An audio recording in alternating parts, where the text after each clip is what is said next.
Hey there, welcome to a special episode of Drive. My name is James Deacon and it's all about the tech today. That's right. As cars get smarter than phones and, well, people even sometimes, the race is on to keep up. And there's so much technology stuffed in the cars, we decided to go out and find the smartest car in the Philippines, or probably the closest thing to one. Also, I'll take you for a ride in my personal unit and show you all the techie stuff that I've shoved in there. Plus, we talk to the retailers and find out the 5 most wanted gadgets that you can put to smarten up your ride. All that, plus we also go back in time to visit another motoring icon in our Iconic Cars series, and we feature our car club of the week as well. All that plus the latest in motoring news is coming right your way. But why don't we kick it off first with what could possibly be the smartest thing on 4 wheels? It's the Ford Explorer Sport.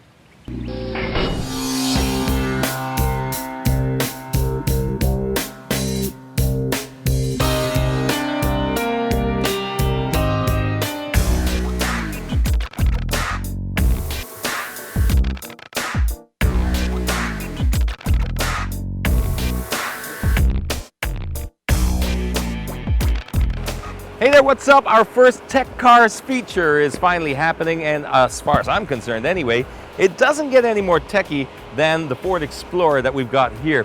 This car is so jam-packed with tech and goodies and gadgets and stuff like that, it's gonna make your head spin. This is something that if Steve Jobs was to build a car, I think it would look like this. Let's go for a ride, I'll show you.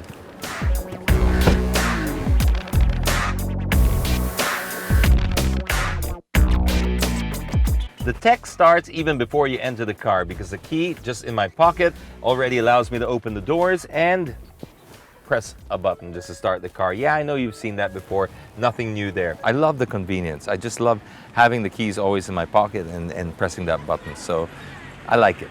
Now, I'm going to take off and you may actually notice something wrong. Let's see if you can pick it up.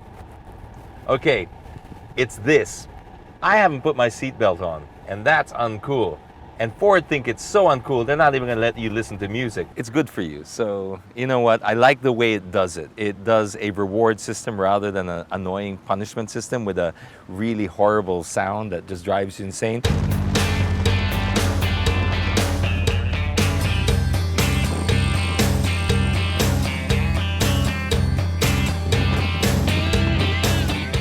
Another really amazing thing about this car, it's a world first.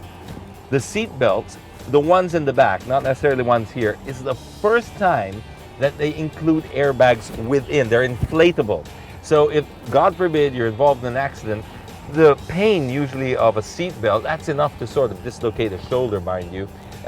Seat belts do save lives, but it does hurt a lot. Ask anyone who's ever been in an accident and it leaves severe bruising, etc., depending on the impact. Well, the ones in the back, they inflate. Why hasn't anyone else thought of that? It is just really, it's just a cool way. And especially most times children stay in the back seat and they're most susceptible to injuries as well. So it's a nice way to just cushion the blow for something that's there to save your life. Ironically, I said if Steve Jobs were to build a car, it would be something like this. The irony is they use a Microsoft system. I'm not a huge Microsoft fan when it comes to an operating system, but I have to say, even as an Apple user myself, for my Mac, I get this. With Ford, it's pretty standard. I mean, like the first time I jumped into a Ford, whether it was even the basic system that they had before Sync, then Sync 2, you get it. It works for me.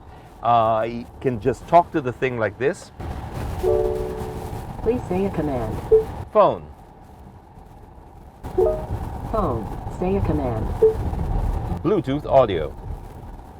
The Bluetooth stereo device is currently not connected. Okay, It is trying to connect to the previously paired device. Okay, I didn't connect my Bluetooth device, but I can do that in just a jiffy. And it just did it for me. Now I'm connected to Bluetooth. That is just amazing. I didn't even do anything, and it figured out I wasn't connected to Bluetooth. It found a device that was in the car and it just connected, and now I could just put the volume up. Music right there.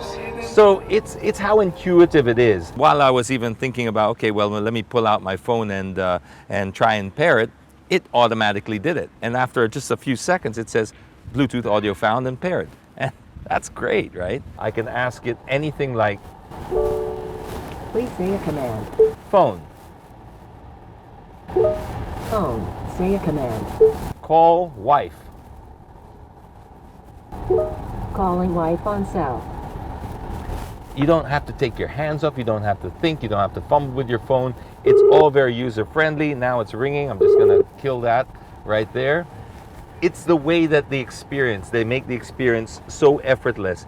And that's why I really like it. I love the voice thing because it uses simple, natural speech. So you can actually say it like you would talk to somebody, like play songs by so-and-so, or can you call home and stuff like that.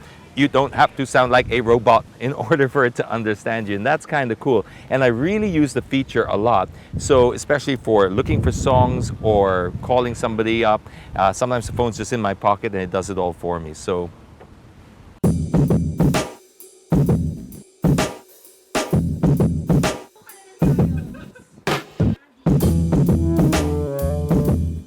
another piece of wonderful tech in this car, it's called City Safe. And there's also this crash mitigation system that it has, which is really outstanding. So all you have to do is come up to a car. If you're accelerating at a different rate and the car in front of you is slowing down and you happen to be approaching it and it realizes, hey, this is going to be a crash, it will send you an alarm through the windscreen, and it has this like a flashing red brake light, and it will also prime the brakes up. In a perfect world would always just be attentive, but you know what it's like out there. Sometimes we do sort of lose our attention.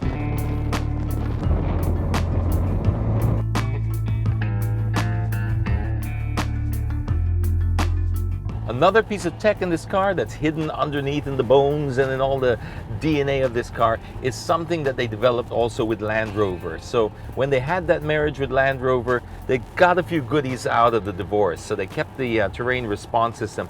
I love this system because it turns anyone into a 4x4 expert.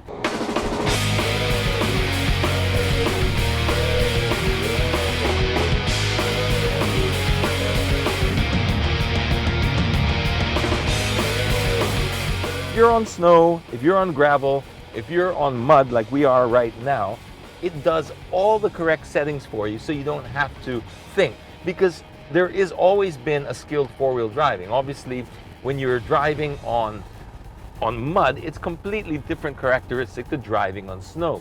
And you'd want to sort of cancel out some torque here because you don't want too much torque in the beginning and stuff like that. Stuff that really only experienced guys would know. Well, the terrain response system is making this very, very easy.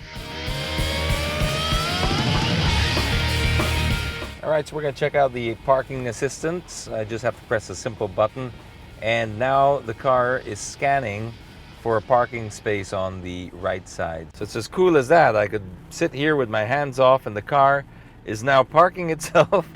It's a little unnerving at first because you think, oh, it's gonna hit surely. But it doesn't. Now all I have to do is control the brake and the gas. How cool is that? Bang for your buck at 2.8 million. This thing is just so loaded. It's taking slowly every chore out of driving.